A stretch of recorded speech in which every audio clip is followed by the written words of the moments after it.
नमस्कार मंडळी. श्री स्वामी समर्थ. जय जय स्वामी समर्थ. स्वामी समर्थ प्रगट दिन 11 ते 20 मार्च या वेळेत आपल्याला काय करायची आहे, तर 11 दिवसांची अत्यंत प्रभावी सेवा म्हणजे दत्त सेवा आपल्याला करायची आहे. त्यामध्ये काय करायचं आहे, तर गुरुचैत्र पारायण करायचं की नाही करायचं. तर बघा, तुम्ही प्रगट दिनानिमित्त तुम्ही गुरुचैत्राचे पारायण करू शकतात. अर्थात एप्रिल महिन्यात सप्ताह आहे आणि स्वामी समर्थ महाराजांची पुण्यतिथी असते त्या काळाने, म्हणजेच त्यामुळे आपण सप्त्यामध्ये गुरुचैत्राचं पारायण करतच असतो. पण इच्छा असेल तर प्रत्येकाच्या मनात एक जिज्ञासा निर्माण झालेली असते की ताई, आपण प्रगट दिनानिमित्त आपण गुरुचैत्राचं पारायण करू शकतो का. तर जर तुमची इच्छा असेल तर तुम्ही नक्कीच 7 दिवसाचं गुरुचैत्र पारायण करू शकता, म्हणजे करावं. आता बऱ्याच वेळा असं होतं की 3 दिवसाचं करतं, कोणी 7 दिवसाचं करतं. तर गुरुचैत्र पारायण हे सप्ताह काळाप्रमाणे असतं, ते 7 दिवसाचंच करावं. पण बऱ्याच महिला 3 दिवसाचं पारायणसुद्धा करतात. जर तुमची इच्छा असेल तर तुम्ही 3 दिवसाचं सुद्धा पारायण करू शकता. बघा, तुमच्याकडे जर तेवढा बसण्याची शक्ती असेल तर तुम्ही ते 3 दिवसाचं पारायणसुद्धा करू शकता. कारण आपण 7 दिवसाचं पारायण जर करत असो तर सुद्धा आपल्याला 2-2.5 तास हे पारायण करायला लागत असतात. मग 3 दिवसाचं पारायण करायचं असेल तर 3ही दिवस तुम्हाला लगातार बसावं लागेल. जर तुमच्याकडून होत असेल तर तुम्ही ते पारायण करू शकता. 3 दिवसाची जशी तुमची इच्छा असेल तशी तुम्ही करू शकता. आता जेव्हा आपण 19 तारखेला, म्हणजेच बरोबर 18 तारखेला अमावस्या सुरू होत आहे आणि 19 तारखेला गुढीपाडवा आहे. आता अमावस्येच्या कालावधीमध्ये गुरुचैत्र पारायण करू शकतो का, तर अमावस्येच्या कालावधीमध्ये जेव्हा अमावस्या येते तेव्हा तुम्ही पठण करू शकता. पण अमावस्येच्या दिवशी पारायणाला सुरुवात करू नये किंवा पारायणाची सांगताही करू नये.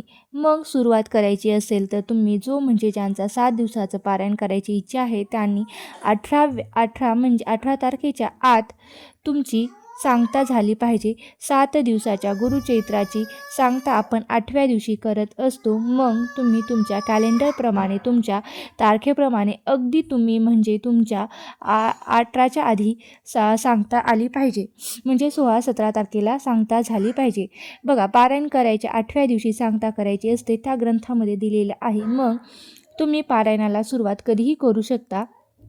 कारण अमावस्या आल्यामुळे बऱ्याच महिलांचा असं होतं की तुम्ही आजपासून जेव्हा तुम्ही पारायण करत आहात, बघा 3 दिवसाचं 7 दिवसाचं फक्त सांगताही अमावस्येच्या दिवशी येता कामा नये. ज्यांना गुरुचैत्राचे पारायण करणं शक्य होत नाही त्यांनी काय करायचं आहे, तर त्यांना प्रत्येक जणांना गुरुचैत्राचं पारायण करणं शक्य होत नाही.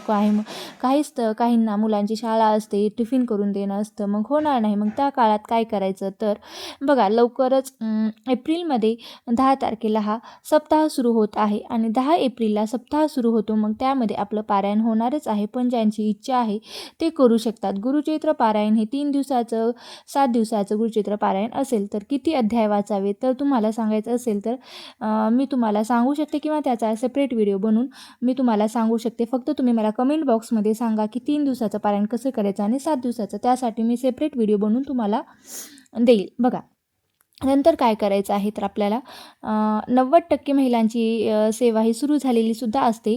बघा, 21 स्वामीचैत्र पारायण किंवा स्वामीचैत्रचे पारायण करणं ज्यांना झालं नाही त्यांनी काही कारणामुळे, तर तुम्ही 11 दिवसी तुम्ही स्वामीचैत्र सारामृताचं पारायण करू शकता. म्हणजेच तुम्हाला 11 तारखेला सुरुवात करायची आहे आणि 11 मार्चला तुम्हाला सुरुवात करायची आहे असं नाही, करायची आहे. बघा, 11लाच करायची, तुम्ही आधीही करू शकता. कारण 11 ते 20 जर मासिक धर्म असेल तर तुम्ही 4 दिवसाच्या आधी तुम्ही सुरुवात करू शकता. जेव्हा शक्य होईल तेव्हा तुम्हाला पारायणाची सांगताही आली पाहिजे, म्हणजे अमावस्येच्या आधी आली पाहिजे. तुम्ही पारायण वाचलं तरी हरकत नाही. 20 तारखेच्या नंतरही काही कारणामुळे पारायण पूर्ण केलं तरीही काहीच हरकत नाही. नियम काहीच नाही आहे. तुम्ही फक्त सेवा हे महत्त्वाचं आहे. जसं जमेल तसं तुम्ही तिथे तुमच्याकडून सेवा करण्याचंही करा, खूप महत्त्वाचं आहे. आता या सेवेचं झालं बघा, 11 दिवस कुठली सेवा करायची आहे, अर्थात दत्त महाराजांची सेवा आपल्याला करायची आहे. तर स्वामी समर्थाची सेवा तर करतोच आपण, पारायण चालूच आहे 11 दिवसात. दत्त महाराजांची सेवा तुम्ही कसं करू शकता, तर 11 दिवस श्री गुरुचैत्र ग्रंथातील तुम्हाला 14वा आणि 18वा अध्याय 11 दिवस वाचायचा आहे. संकल्पयुक्त म्हणजे संकल्प करून आपल्याला ही सेवा करायची आहे. जर तुम्हाला संकल्प करायचा आहे, नक्कीच तुम्ही संकल्पयुक्त जर सेवा करू शकता. तर संकल्पयुक्त सेवा म्हटलं तर थोडेफार नियम हे येतच असतात. त्यात तुम्ही दत्त सेवा करत आहात तर 11 दिवस ब्रह्मचर्याचे पालन हे तुम्ही संकल्पयुक्त करा. गुरुचैत्र कालावधीमध्ये आपण ब्रह्मचर्याचे पालन करत असतो. ज्यांची इच्छा आहे की 14 आणि 18वा अध्याय पठण करायचं असेल तर वाचायचं आहे तर त्यांनी ब्रह्मचर्याचे हे पालन करावं. किंवा ज्या काही दत्त सेवा करणार आहेत, ज्या तुम्ही संकल्पयुक्त काही अडचणी जर तुम्ही अडकल्या असतील तर अतिशय सुंदर घोर कष्ट उद्धार स्तोत्र एवढंच आहे आणि स्तोत्रम पण एवढंच काम करत असतं, म्हणत असतो. आणि मग आपल्याला एवढंच पाहिजे असेल तर आपण एवढी सेवा करतो. घोर कष्ट उद्धार स्तोत्रम आहे, खूप प्रभावी दिव्य असं स्तोत्र आहे. हे जर पठण करता नित्यसेवेमध्ये त्यांना अनुभव आलेला आहे. आता तुम्हाला काय करायचं आहे, तर तुमची इच्छा असेल तर तुम्ही 11 दिवस घोर कष्ट उद्धार स्तोत्रम रोज 11 वेळा पठण करायचं आहे. आता हे घोर कष्ट उद्धार स्तोत्रम याचाच अर्थ दडलेला आहे की कोणीतरी तुम्हाला फसवलं आहे, कोणत्या तरी अडचणीत तुम्ही अडकलेला आहे, कुठल्या तरी केसमध्ये तुम्ही अडकलेले आहेत, कुठेतरी आरोप केलेले आहेत, प्रत्यारोप झालेले आहेत, ज्याच्यात काहीही चूक नाही. जर तुम्ही अशा अडचणीत असाल तर रोज 51 वेळा घोर कष्ट स्तोत्रमचं पठण करायचं आहे. आता जर तुमच्याकडून शक्य होईल तर 11 दिवस तुम्ही रोज 21 वेळा पठण करायचं आहे. नाही तर तुम्ही 11 वेळा 21 वेळा किंवा 11 वेळा असं तुम्हाला पठण करायचं आहे. आणि नंतर काय करायचं आहे, तर तुमची इच्छा असेल तर त्यामध्ये म्हणजे या सेवेमध्ये अजून एक दत्त सेवा दुसरी आपल्याला ॲड करायची आहे. ती म्हणजे करुणा त्रिपादी. खूप सुंदर असं करुणा त्रिपादी. शांत हो श्री दत्ता, मम चित्ता शमवी आता. शांत हो श्री गुरुदत्ता, मम चित्ता शमवी आता. हे खूप सुंदर आहे. तर हे करुणा त्रिपादी आहे. तुमची इच्छा असेल तर तुम्ही पठण करू शकता. दत्त महाराजांची सेवा ज्यांना करायची किंवा महाराजांचं मानसपूजा ज्यांना करायची, दत्त चालीसा आहे ते सुद्धा तुम्ही पठण करू शकता. किंवा एक श्लोकी श्री गुरुचैत्र पारायण आहे ते सुद्धा तुम्ही मूळ श्लोकी गुरुचैत्र आहे ते आपल्याला एक स्तोत्र आहे जे आपण एक श्लोकी किंवा जगतवंदे अवधूत दिगंबर दत्तोत्रे श्री गुरुदेव दत्त. तुम्ही ज्यांना अनन्य भावे शरणागत भवभय, जे तुम्हाला माहिती आहे की जगतवंदे अवधूत दिगंबर दत्तोत्रे हे गुरु तुम्हीच, ज्यांना अनन्य भावे शरणागत मी भवभय तारण. तुम्ही जाणत तर आहेत. हे तुम्ही रोज 11 वेळा पठण करू शकता किंवा 1 वेळासुद्धा पठण करू शकता. किंवा रोज तुम्ही स्वामी चैत्र सारामृत असं ही सुद्धा तुम्ही 11 दिवस सेवा करू शकता. 11 पारायण करू शकता. किंवा तारक मंत्राची सेवासुद्धा तुम्ही 11 वेळा तारक मंत्र म्हणू शकतात. रोज 1 किंवा 11 दिवस असे तुम्ही तारक मंत्राची सुद्धा 11 दिवस सेवा करू शकतात. किंवा श्री स्वामी समर्थाचा षडाक्षरी मंत्राचा सुद्धा तुम्ही जप करू शकता. 11 वेळी जप करू शकता. तुम्ही 11 दिवस सेवा करू शकता. तुमची इच्छा असेल, जसं तुम्हाला जमेल तेवढी तुम्ही सेवा करू शकता. दत्त महाराजांची करू शकता. गुरुचैत्राचे 2 अध्याय सांगितले आहेत ते सुद्धा तुम्ही वाचू शकता. दत्त चालीसा किंवा अतिशय सुंदर आहे दत्त चालीसा सुद्धा ती तुम्ही पठण करू शकता. घोर कष्टार स्तोत्रमची सुद्धा तुम्ही सेवा करू शकता. संकल्पयुक्त सेवा करा. बघा, गुरुमाऊली नेहमी म्हणत असतात की आपल्याला वर्षातून 365 दिवसापैकी 108 गुरुचरित्र 108 स्वामी चैत्र सारामृताचं पारायण करायचं असतं. लगातार महिला करतात. 108 महिला पारायण करत असतात. म्हणजे ज्या महिलांना होतं त्या महिला 108 पारायण स्वामी चैत्राचे करत असतात. आपल्याकडनं जर होत नसेल तर तुम्ही 1 दिवसाची जरी तुम्ही सेवा केली, त्यामध्ये 21, 11, 51 जसे तुम्हाला जमतील वर्षात तसे तुम्ही करू शकता. बघा, अगदीच कळकळीची विनंती आहे की बघा, या सेवेमध्ये भाग घ्यावा. जसे तुम्हाला जमेल, 1 जमेल, 5 जमेल, 11 जमेल तशी तुम्ही घेऊ शकता. या पारायणाला सुरुवात करा. आणि बघा, पण काही कारणामुळे जर हेल्थ इश्यू असेल तर तुमच्यासोबत हा व्हिडिओ बघा, ज्यांना जर खरंच काही हेल्थ इश्यू असेल तर त्यांनी कमीत कमी 1 दिवस तरी स्वामी चरित्राचं पारायण करावं. नसेल तर 11 दिवस तरी म्हणजे 11 वेळ तरी स्वामी चरित्राचं पारायण करावे. बघा, ब्रह्मांड नायक हे कोणाकडून किती करून घ्यायचं हे सगळं त्यानेच ठरवलेलं असतं, पण आपली इच्छाशक्ती पण असावी.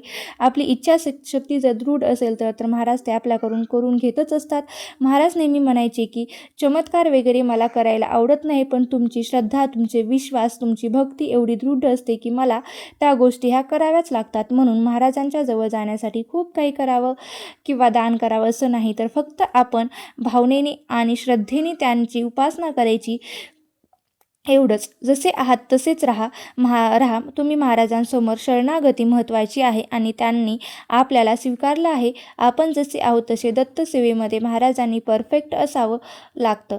गाणगापूरमध्ये तेच आहे की बघा, दत्त महाराज म्हणतात की तू आधी परफेक्ट हो, तू आधी परिपूर्ण हो, मग माझ्याकडे ये. म्हणून तर आपण जेव्हा गाणगापूरला जातो ना, काही व्याधी आहे, त्यांना काही जो त्रास आहे तो अगदी महाराज त्यांना मुक्त करतात त्यांच्यातून आणि मग त्यांना जवळ घेतात. महाराजांकडे तसं नाही आहे, बाबा तू जसा आहेस तसा, तू काय खातो, तू काय पितो, तू कसा राहतो, त्याच्याशी त्यांना काहीच देणं घेणं नसतं. म्हणून महाराजांच्या सेवेला कुठलंच बंधन नाही, कुठलेच नियम अटी नाहीत, काहीही नाही. यायचं, अभिषेक करा, त्यांचा अभिषेक करा. काहीही साधा पाण्याचा अभिषेक केला तरीही काहीच हरकत नाही. महाराजांना तो प्रिय आहे. आपल्याला फार असतं की महाराजांना मला एवढं दिले तर मी काहीतरी महाराजांसाठी करावं. मग आपण चंदनाचा किंवा दुधाचा, पंचामृताचा, पाण्याचा अभिषेक करत असतो, कारण ती आपली श्रद्धा आहे, भक्ती आहे. छान डेकोरेशन, सजावट करत असतो. आपल्याला आवडतं, पण महाराजांना काय आवडतं? महाराजांना तुम्ही आवडता, तुमची भक्ती आवडते, तुमची श्रद्धा आवडते, बाकी महाराजांना काही आवडत नाही. म्हणजेच सांगायचं झालं तर विश्व इतकी पण त्यांना फक्त तुमची श्रद्धा आणि विश्वास महत्त्वाचा आहे. बाकी तुम्ही किती डेकोरेशन करतात हे महाराज बघत नाही आहेत. बघा, आता नंतर महाराजांना आपण महाराजांच्या सेवेत आपण स्वतःला अर्पण करू शकतो. महाराजांची सेवा करू शकतो, नामस्मरण करू शकतो. जो नाम जपतो त्याला महाराज अखंड जपत असतात. आणि बघा, खरं प्रार्थनेची एक असावी की प्रार्थनेला असावी एक वेळ असावी, नित्य नियमाने आपल्याकडून घडावी. प्रार्थना म्हणजे नित्य सेवेत नियमाने प्रार्थनेची सुरुवात असावी. बघा, म्हणजे एकच वेळ असावे आपल्याकडून घडावी. जेव्हा प्रार्थनेची एक वेळ घडते तेव्हा प्रार्थना आपल्याला स्वीकारते, आणि जेव्हा प्रार्थना आपल्याला स्वीकारते तेव्हा महाराजसुद्धा आपल्याला स्वीकारत असतात. आपली प्रार्थना हे ऐकत असतात. रोज सेवा झाली, नामजप झाला, महाराजांची आठवण, महाराजांचं नामजप, महाराजांच्या प्रति आपल्याला कृतज्ञता रोज असावी. ही रोज जेव्हा सेवा घडते तेव्हा प्रार्थना आपल्याला आपोआप सांभाळते. वेळ आल्यावर कामीसुद्धा येत असते आणि आपली सेवा, आपले कर्म आपल्या कामाला येतात. म्हणून त्या प्रार्थनेने आपल्याला जपावं आणि प्रार्थनेनं शिकावं असं स्वामी समर्थ महाराजांच्या चरणी आणि दत्त महाराजांच्या चरणी प्रार्थना करते आणि आजचा व्हिडिओ इथेच संपवते. बघा, अशा प्रकारे तुम्ही 11 ते 20 मार्चपर्यंत 11 दिवसाची अत्यंत प्रभावी अशी दत्त सेवा करू शकता. ते मी तुम्हाला या व्हिडिओमध्ये सांगितली आहे. जर सेवा आवडली असेल तर नक्की लाईक करा, शेअर करा. चॅनल ते नवीन सतत सबस्क्राईब करायला विसरू नका. थँक्यू.